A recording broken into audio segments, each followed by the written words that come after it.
Buenas tardes, mi nombre es Gabriel Esteban Valero y en el día de hoy voy a hablar un poco sobre la teoría crítica e interpretativa del texto de Fundamentos para la Administración Pública de Hartman, más precisamente del capítulo 10.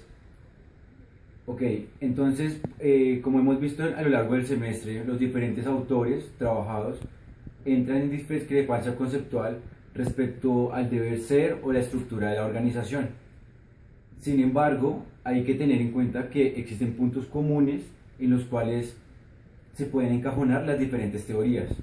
Uno de ellos es el interés, la manera en que la organización concibe el interés, su interés y el interés del individuo.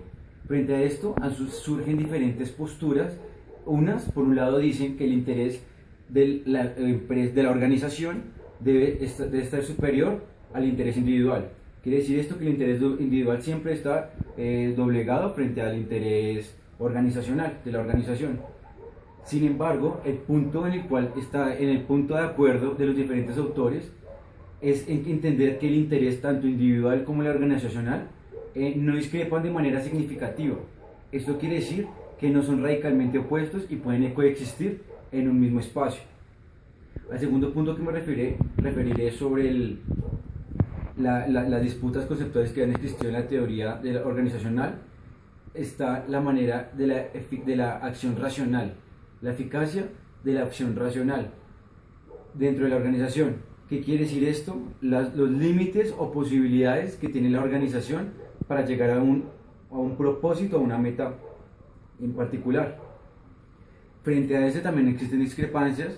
Unos por un lado dicen que la organización, que la eficacia racional debe ser evaluada a nivel individual en vez de colectivo. Por otro lado, también existen disputas por la capacidad de los agentes a los cuales se les encarga alguna tarea a cumplir. Se critica que la racionalidad no está de acuerdo, no está afín con la acción racional, no está al nivel de los objetivos planteados por la organización. El punto de común acuerdo de los diferentes teóricos de la teoría organizacional en este respecto es que la acción racional siempre debe ser visto como un instrumento, como un medio para llegar a un fin en particular fijado por alguna organización. En este capítulo analizaremos dos teorías fundamentales, como ya las mencioné, la teoría crítica y la teoría interpretativa. Entonces, la síntesis contemporánea de la teoría interpretativa y crítica de la administración pública estadounidense manifiesta ciertos puntos de común acuerdo. Hay que mencionar que la teoría crítica e interpretativa pone en tela de juicio los puntos comunes acabamos de mencionar, en los cuales la teoría administrativa clásica, por decirlo así, está en común. Existen 6 síntesis que reúnen los elementos en común que tiene esta teoría interpretativa crítica. Y pues me permito leerlos. El primero de ellos es los intereses individuales y organizacionales se hallan en tensión mutua fundamental, en virtud de la cual las relaciones entre los individuos y organizaciones comprenden esencialmente consideraciones de poder político. Entonces la pregunta más importante ahora dentro de la organización no es cómo integrar al individuo a la organización, sino cómo el individuo puede ser un agente trascendental para la organización. El segundo punto es el propio modelo racional de la acción constituye un problema, pues traiciona y limita en gran medida la comprensión de las acciones en los contextos individual, social y organizativo. El tercero, las ciencias sociales naturalistas, basadas en que dependen de manera positiva del concepto de conducta, constituyen una base inadecuada para comprender el mundo social. En cambio, deberían fincarse en la acción que dirige la atención hacia el significado subjetivo de la experiencia social cotidiana de la gente. Otro punto son las preocupaciones empíricas. Como la descripción y la explicación precisas están inextricablemente unidas a la evaluación normativa y la ética social. El otro elemento es el problema básico de la teoría de las organizaciones consiste en entender formas en que la burocracia refuerza los procesos sociales de dominación, que luego producen una enajenación individual. Y por último, el propósito de la teoría es fundamentalmente práctico. La teoría es práctica en la medida que nos permite llegar a un autoconocimiento que conduzca a una acción responsable y autónoma. Entonces, la teoría, los teóricos de la organización, organizacionales y los teóricos sociales de las ciencias sociales entran en disputa al responderse dos preguntas fundamentales. La primera es cuáles son las premisas filosóficas que debe darle forma a la teoría de la ciencia social.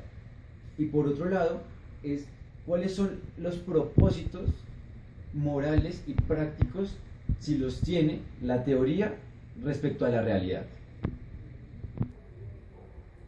Las teorías críticas e interpretativas de la organización, un tanto nuevas en Estados Unidos, tienen un antecedente social y político bien establecido en Europa. Sobre la cuestión de si el conocimiento de las prácticas, del conocimiento de las ciencias sociales puede o no estar separado de la práctica social, los interpretativistas y críticos de la teoría organizacional entran en desacuerdo. Por un lado, los teóricos interpretativistas se asemejan mucho al concepto o la concepción de los teóricos sociales naturalistas, de dejar a un lado los valores al momento de referirnos a la teoría de la ciencia social. Por otro lado, la teoría crítica, como lo señalan algunos autores, está fuertemente influenciada en que la teoría tenga aplicabilidad, o sea, que la teoría sirva como un marco de referencia para una construcción política. Esto quiere decir que por primera vez el sujeto sea consciente de su destino. Para una comprensión adecuada de la teoría crítica e interpretativa y de los desacuerdos de las diferentes posturas que se presentan, es necesario hacer una breve introducción a la terminología de la ciencia social. Para realizar esta empresa es muy útil basarnos en los postulados de autores como Gareth Morgan y Gibson Murray, quienes hacen una distinción o clasifican dos posturas generales de la teoría de la ciencia social. Por un lado están los objetivistas y por otro lado están los subjetivistas. Dentro de esta distinción, los autores introducen cuatro dinámicas dicotómicas respecto a los conceptos de ontología, que se relaciona con la esencia de los fenómenos estudiados.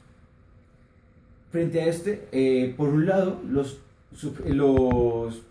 subjetivistas separan desde el nominalismo para decirnos que el constructo de mundo social como lo concebimos es un resultado de la conciencia de la conciencia humana. Por otro lado están los objetivistas, quienes plantean que la construcción del mundo social es independiente del aspecto cognitivo individual. El segundo término a estudiar se refiere a la epistemología. Esto es lo que concierne al conocimiento. En cómo entendemos el conocimiento, cómo llegamos al conocimiento. Aquí esta postura gira en torno al positivismo. Por un lado, los objetivistas se paran desde el discurso científico, desde la objetividad. Esto significa que la observación es desde afuera, es ajena al fenómeno. La objetividad quiere decir, desde la postura del positivismo quiere decir que no interviene, es ajeno. Por otro lado, los subjetivistas plantean que la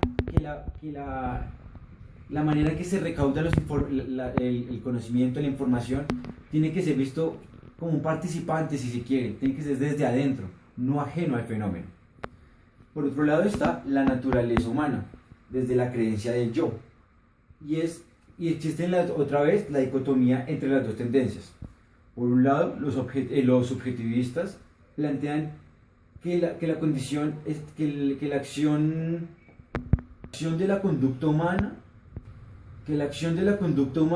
es autónoma. Quiere decir que es indeterminada y no necesariamente está condicionada por cuestiones espaciales del entorno. Esto es a lo que se le llamaría el voluntarismo. Por otro lado está el objetivismo, que plantea que los sujetos están condicionados. ¿Condicionados a qué? A condiciones genéticas, a un ambiente. A esto se le llama el determinismo. Y por último concepto encontramos la metodología. La metodología, por un lado, objetivista, claro está, es positivista. Su punto de partida es desde el experimento, desde la prueba de la hipótesis, desde la verificación científica de un hecho. Por otro lado está la antítesis, que es el antipositivismo en la metodología.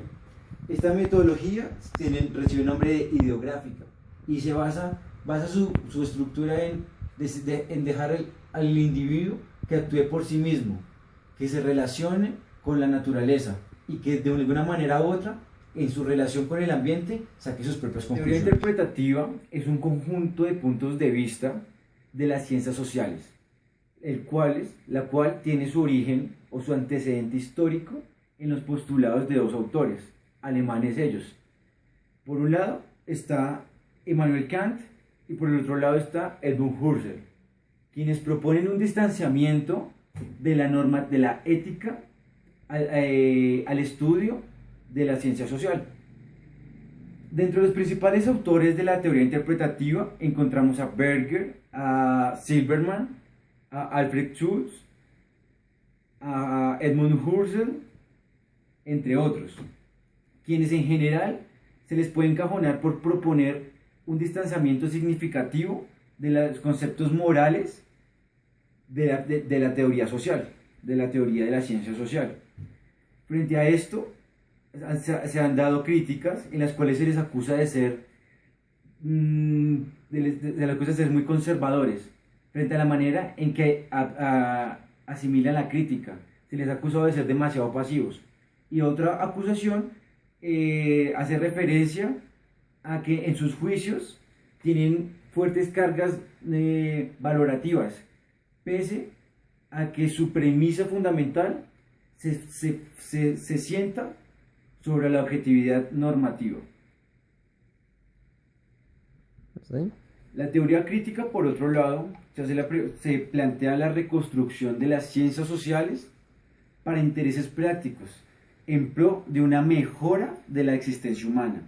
En este aspecto, en este postulado, el antagonista directo no es la burocracia, son los modos de expresarse, actuar y pensar lo que constituyen los modos de las relaciones sociales y de dominación.